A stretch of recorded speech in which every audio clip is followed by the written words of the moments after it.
falar como pastora. Não tá fácil, irmãos. Não tá fácil. E acredite, não é uma disputa política que nós estamos vivendo nesses dias. É uma guerra espiritual. E eu falei para os irmãos que estavam matando crianças no Brasil, que crianças indígenas com deficiência eram enterradas vivas no Brasil, crianças indígenas gêmeas ou filhos de mãe solteira. E nós escrevemos uma lei, irmãos, em 2007, para salvar essas crianças.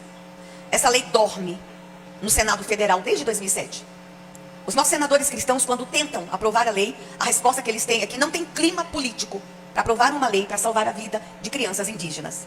O presidente Bolsonaro, quando assumiu, ele disse: por onde nós vamos começar? Eu disse a ele: presidente, vamos começar pelas crianças. E nós começamos, irmãos. Nós já temos resultados incríveis para celebrar. Eu vou falar apenas um aqui. Quando Bolsonaro assumiu a presidência do Brasil, eram assassinadas 32 crianças e adolescentes por dia no Brasil. Esse relatório é da Unicef, irmãos. Esse relatório é verdadeiro. Em 3 anos e meio de trabalho, onde foi fechado o relatório, o número de crianças e adolescentes assassinados no Brasil, eu vou repetir, irmãos, preste atenção no que eu vou falar. O número de crianças assassinadas no Brasil, em 3 anos e meio do governo Bolsonaro, caiu 53%. O assassinato de criança indígena, a violência doméstica, o assassinato de criança em área urbana era sacrifício às potestades. E nós temos essa compreensão. Irmãos, acreditem, nós estamos diante nessa eleição, não é de uma disputa política, é de uma guerra espiritual. Quando assumi o ministério, eu sempre soube da violência contra a criança, os irmãos conhecem a minha história, mas quando eu abri as gavetas do ministério, eu me apavorei. Estavam sendo escondidos de nós dados oficiais, que não falavam para a igreja. A gente pregava, a gente falava, mas a gente não tinha todos os dados na mão. Por exemplo, irmãos, desaparece ainda no Brasil entre 9 e 11 mil crianças por ano. Meu Deus! Para onde vão essas crianças? E o Bolsonaro, quando assumiu em 2019, ele deu uma ordem para a gente criar o maior programa de busca de crianças desaparecidas. E Bolsonaro disse: vamos para a fronteira. Vamos fechar a fronteira. Vamos atrás delas. Nós fomos para a Ilha do Marajó. E descobrimos que crianças saem da Ilha do Marajó. Todo mundo pergunta: por que Bolsonaro está fazendo o maior programa de desenvolvimento regional na Ilha do Marajó? Porque ele tem uma compreensão espiritual que vocês não têm nem ideia. Fomos para a Ilha do Marajó. E lá nós descobrimos que nossas crianças estavam sendo traficadas por lá. O Marajó faz fronteira com o mundo, Suriname, Guiânia.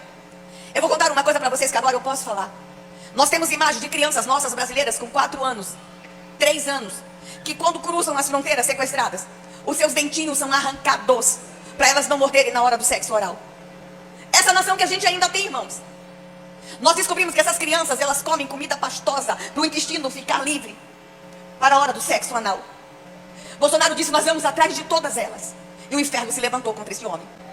A guerra contra Bolsonaro, que a imprensa levantou, que o Supremo levantou, que o Congresso levantou, acreditem, não é uma guerra política, é uma guerra espiritual. Eu descobri que nos últimos 7 anos no Brasil explodiu o estupro de recém-nascidos. Nós temos imagens lá no ministério, irmãos, de crianças de 8 dias sendo estupradas. Nós descobrimos que um vídeo de estupro de crianças custa entre 50 e 100 mil reais. A gente agora, como igreja, a gente tem aqui uma decisão para tomar. A gente vai continuar esta luta e tirar essas crianças da mão de Moloque, ou nós vamos entregar essa nação pelas crianças.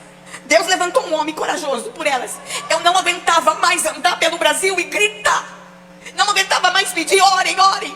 Alguém tinha que se levantar. E quem teve a coragem de se dispor e se levantar contra todos os ataques às crianças, a ideologia de gênero, o aborto, a pedofilia, o assassinato, a violência, foi um homem que era o improvável ser eleito presidente da República.